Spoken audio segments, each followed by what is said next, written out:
Sa gitna ng nagpapatuloy na modernisasyon ng sandatahang dagat, muling binabalangkas ng Hukbong Dagat ng Pilipinas, PN, ang kanilang mga prioridad upang matugunan ang lumalaking pangangailangan para sa mas malakas na presensya sa karagatan. Bagamat nananatiling bukas ang posibilidad ng karagdagang Pohang-class corvette mula sa Timog Korea, lumalakas ang mga ulat na mas nakatuon ngayon ang interes ng PN sa pagkuha ng isang Shirane-class destroyer na idine-commission ng Japan Maritime Self-Defense Force, JMSDF.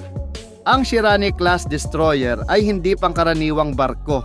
Kilala ito bilang isa sa mga dating pangunahing asset ng JMSDF na may disenyo para sa helicopter operations at kumpletong pasilidad para sa command and control. Ito ay may kakayahang magdala ng 3 o higit pang helicopter na napakahalaga para sa anti-submarine warfare, reconnaissance at maritime patrol.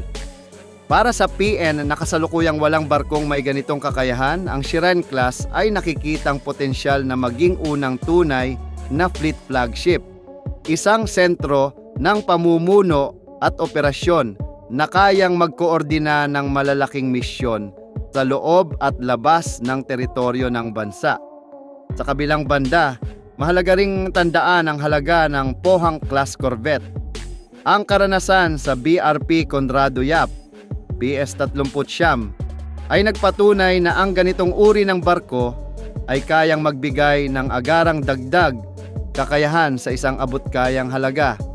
Ang mga corvette na ito ay napatunayan na sa patrol missions, anti-submarine warfare at coastal defense, mga misyon na critical pa rin sa araw-araw na operasyon ng PN. Gayunpaman, limitado ang saklaw at antas ng kanilang kakayahan kung ikukumpara sa isang mas malaking destroyer tulad ng Shirane class.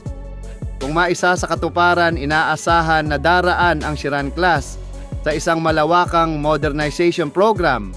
Ayon sa mga analista, kabilang dito ang paglalagay ng Mk-45 na 5-inch gun para sa surface warfare, 32 vertical launch system, VLS cells para sa air defense, 2 close-in weapon systems, CIWS, upang ipagtanggol laban sa missile at air threats, anti-ship missile launchers para sa pakikipaglaban sa karibal na barko, at ang pagpapanatili ng kakayahang magdala ng maraming helicopter.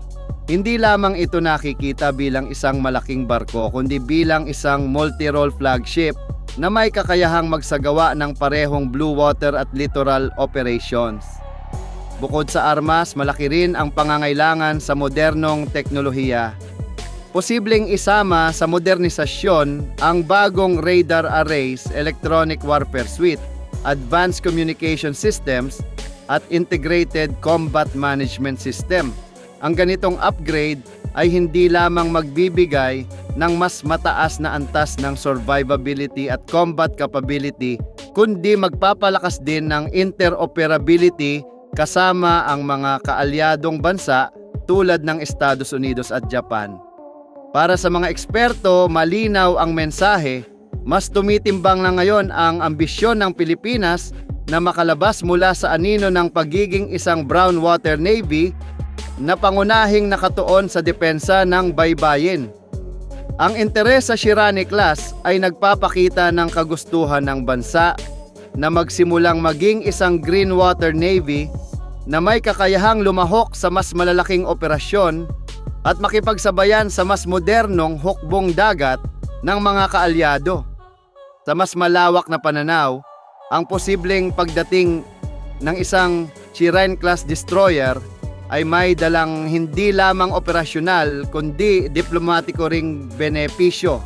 Maaari itong magsilbing pangunahing barko para sa multinational naval exercises, plataporma para sa humanitarian assistance and disaster response, HADR missions, at maging simbolo ng maritime diplomacy ng Pilipinas sa pamamagitan ng port visits at representasyon sa mga pandaigdigang pagpupulong.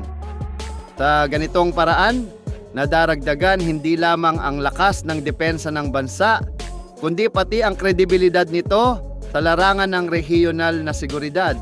Sa ngayon, hindi pa tuluyang isinasara ng PN ang posibilidad ng mas maraming Pohang-class corvette.